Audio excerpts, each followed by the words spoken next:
Sejam muito bem-vindos à nossa 7ª aula. E agora a gente vai fazer o seguinte, nós vamos pegar essa tabela que a gente calculou aqui de funil atual, tá? E a gente vai trabalhar em cima dessa tabela para fazer o seguinte. Primeiro vamos calcular a questão dos status. Para fazer isso, a gente vai pensar aqui mais ou menos como é que vai estar esse indicador de status. Para isso, eu vou vir aqui, ó, cliquei na tabela de dimensão e eu vou criar uma dimensão do status da minha negociação.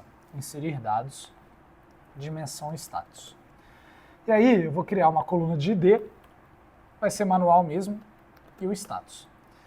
1, 2, 3. Então, digamos assim, status número 1 quer dizer que a negociação foi fechada. Status número 2 foi perdida. O status número 3 indica que essa negociação está em andamento, tá? Se essa negociação está em andamento, a gente vai mostrar esse visual lá no Dash para poder ver quantos vendedores têm ainda negociações que estão em andamento, pensando mais nesse sentido. E aqui, se você quiser detalhar ainda mais, você poderia ir aqui clicando em mais e botando mais tópicos para essa dimensão. Não vai ser o caso aqui, a gente quer ver apenas os status. Vou clicar em OK, ele vai carregar e ele vai gerar uma tabela aqui exatamente, né, da forma que eu descrevi. Então, status é fechada, perdida e em andamento. O que a gente vai fazer agora? Olhando para o nosso funil, a gente sabe que nós perdemos a negociação quando o ID dela vale 11 e que a gente está com a negociação fechada quando o ID dela vale 10. Caso contrário, está em andamento, tá? Então vamos lá. Existe, na verdade, um caso que é retornar no futuro, que a gente poderia até quebrar para não impactar no andamento. Retornar no futuro, ok. A gente poderia deixar isso à parte daquilo que está em andamento, assim como o no-show. Não apareceu, mas a gente vai deixar para depois, fazer um follow-up, alguma coisa do tipo. Inclusive, eu vou fazer isso, só para a gente ter essa diversificação um pouquinho maior na análise aqui de forma mais técnica. Tá? Então, eu vou vir aqui nos status. E aí, o que é legal? Beleza, eu criei isso daqui na mão, né? Como é que eu edito de novo? Eu venho aqui na fonte e venho na engrenagem, aqui ao canto. Quando eu acessar essa engrenagem, vou abrir aqui de novo, vou botar aqui que o ID4, que a negociação eu preciso retornar no futuro, e a 5 significa que eu vou, no show, exemplo. Não apareceu. Feito isso, então agora a gente vai fazer com que esse ID que nós criamos aqui, ele apareça agora na nossa tabela de deals funil atual. Como é que a gente vai fazer isso? A gente vai criar uma nova coluna, então aqui em cima nós vamos em adicionar coluna, e a gente vai vir em coluna personalizada. Quando nós fizermos isso, o que é interessante? Ele vai permitir que a gente faça uso da linguagem M para calcular alguma coluna nova a partir de condicionais, por exemplo. O que eu vou fazer aqui? Eu vou criar uma coluna chamada ID do status. O que é essa coluna? Ela vai olhar o seguinte, se, então, if ID da negociação for igual a 10, que a gente tinha visto que era negócio fechado, então o ID do status é o 1, que significa que foi fechado. Caso contrário, então else, se, e aí a gente pode copiar, o ID da negociação foi igual a 11, 11 quer dizer que foi perdida, então a gente bota como o ID de status 2. Caso contrário, else, if ID da negociação foi igual a 12, que é retornar no futuro, era o 4, que a gente deixou como retornar no futuro. Caso contrário, se esse ID, esqueci do if, caso contrário, se esse ID for igual, se não me engano é o 5 do no-show, mas já eu tiro essa dúvida. Se ele for igual a 5, então o ID do status é o próprio 5. Caso contrário, significa que ele está em qualquer outra etapa do funil que não essas que a gente listou aqui. Então, caso contrário, está em andamento. É o ID 3. Então, vou clicar em OK. E o ID ali a gente tinha atribuído como um número inteiro, tá? Então, quando a gente olhar aqui, então deixa eu só validar na dimensão do funil, O no-show realmente é o número 5, então a gente fez certo. E o que é interessante? Uma tabela do tipo fato, ela tem exatamente essa característica aqui. Ela tem poucas colunas, muitas linhas, ou seja, muitos registros, e as poucas colunas que ela tem, basicamente são colunas de ID. Isso aqui é o ID da etapa, é o ID da negociação e o ID do status. O que ele diz para você é que a negociação de número 1, que se encontra na etapa de número 2, está no status 3. E todas essas informações você busca lá nas dimensões, tá? Então, agora que a gente já está visualizando o status, eu quero fazer o seguinte.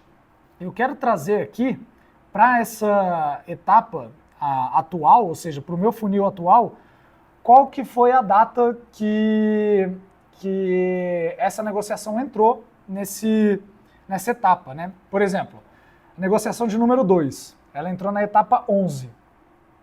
Ok, se ela entrou na etapa 11, o que isso significa? Significa que ele está no status 3, mas em que dia que ela entrou na etapa 11? Essa informação a gente poderia trazê-la para cá. E aí, lembrando que a etapa 11 é a etapa de... tem um ponto. Etapa 11 é negócio perdido. Se 11 é negócio perdido, o status tinha que ser de número 2, tinha que ser perdida, e ele apareceu 3 aqui. O que a gente faz? A gente vai revisar o nosso código. Vou voltar aqui em personalização adicionada, que foi a etapa que eu fiz esse código. Vou clicar na engrenagem. Ele mostrou agora no formato de visualização dele. Tá? Então, o que a gente fez aqui? Que se o valor for igual a 10, então 1. Caso contrário, se o ID na negociação for igual a 11, então 2. Não é o ID, né? Olha aqui o que eu fiz. Não é o ID da negociação. É a etapa. Essa é a etapa da negociação. O ID da negociação é simplesmente o ID da negociação. Por isso que é importante, né, durante o desenvolvimento, você ir olhando e validando e vendo se aquela informação está fazendo sentido. O que eu estava fazendo aqui? Eu estava olhando para o número, para o ID da negociação e tentando ver se ele era igual ao ID do funil. Isso não tem muita lógica. Você tem que ver a questão da etapa. Então agora eu já fiz o ajuste. Então deixa eu mandar recarregar. Aí agora sim. Então a negociação de número 2, que se encontra na etapa 11, ela tem o status 2, ou seja, ela foi perdida. Mas que dia que foi perdida, né? A gente pode trazer essa informação. Para fazer isso, a gente vai fazer uso de uma, como é que eu posso dizer? De uma estratégia dentro do Power Query que envolve essas etapas aplicadas. A gente vai utilizar de uma etapa anterior para poder trazer essa informação. Então o que a gente vai fazer? A gente tem aqui, nessa etapa atual, tipo alterado, a tabela no formato que a gente quer carregar lá para o modelo, mas a gente ainda vai adicionar uma coluna. E essa coluna, ela se encontra aqui em fonte, que é essa data de início da etapa e data de final da etapa. Então eu quero carregar, por exemplo, para a negociação de número 1, que vem até a etapa 2, eu quero carregar essa data, 2/1/24. Como é que eu faço isso, né? Então vamos lá. Primeiramente, a gente vai transformar e vai criar um ID, porque eu preciso ver qual que é a data da negociação naquela etapa. Para criar um ID, o que eu vou fazer? Então eu vou clicar aqui em fonte, essa ID da negociação vou transformar em texto e vou mandar inserir uma etapa aqui no meio. Ele vai carregar e eu vou fazer a mesma coisa aqui com etapa, texto e texto. Deixa ele carregar.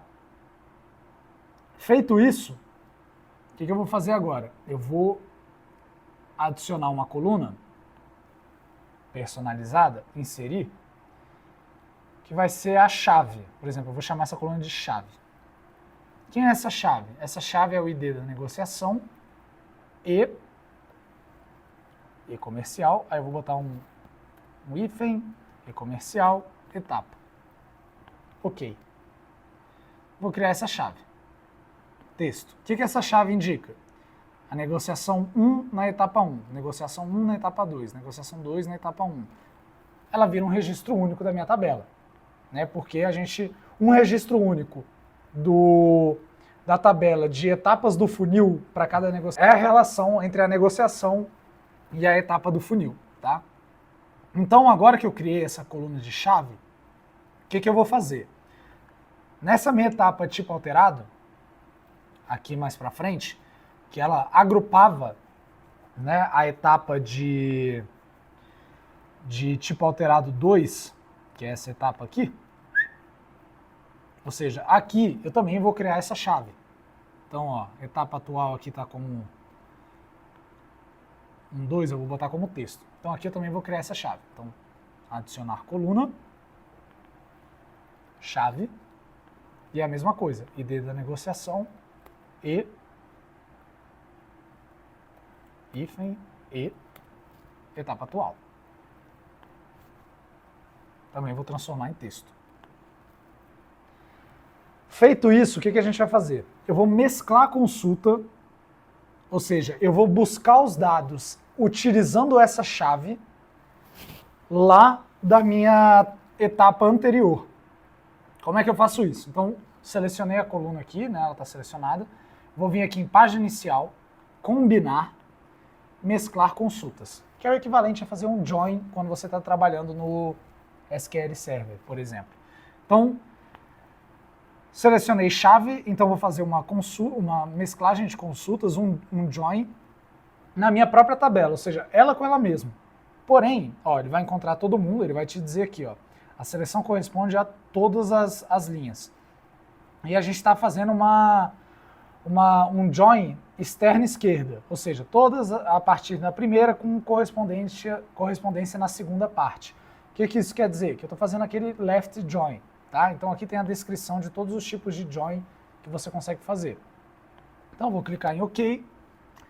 E aí aqui em cima, o que é importante? Por isso que é legal a gente entender mais ou menos como é que está essa questão da linguagem M quando a gente aplica essas etapas aqui utilizando o nosso próprio mouse.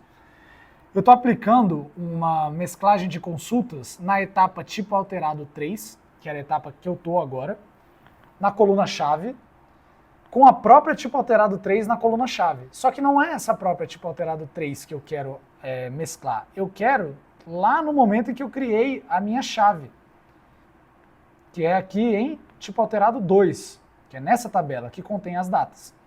Então, eu venho aqui em consultas mescladas e vou trocar o tipo alterado 3 por tipo alterado 2.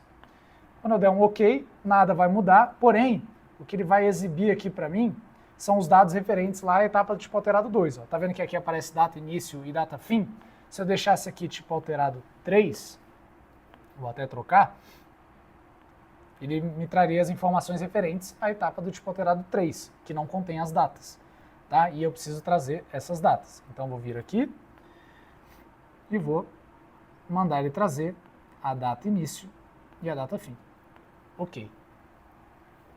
Feito isso, você vai reparar que a chave não duplicou, isso quer dizer que o registro realmente era 1 para 1, você trouxe a informação única que você queria, e agora você pode simplesmente apagar a informação da chave, porque você não vai usar mais, e eu vou retornar os IDs para tipo número, porque nas outras tabelas eles estão com tipo número, tá? Número inteiro, número inteiro. Então agora, o que eu tenho aqui? Eu tenho que a minha negociação de número 1, ela entrou na etapa 2, no dia 2/1 de 24, existe um registro de saída dela, no dia 3/1, mas via sistema, essa é a última etapa que a gente tem, tá? Então, o status dela é em andamento. Então, a partir desses dados agora, a gente vai conseguir fazer novos cálculos lá no nosso Power BI, na linguagem DAX. Essa parte eu sei que ela é um pouco mais complexa, mas ela permite que você, a partir de dados históricos, traga esse cenário atual do seu funil de vendas. Eu vejo vocês na próxima aula.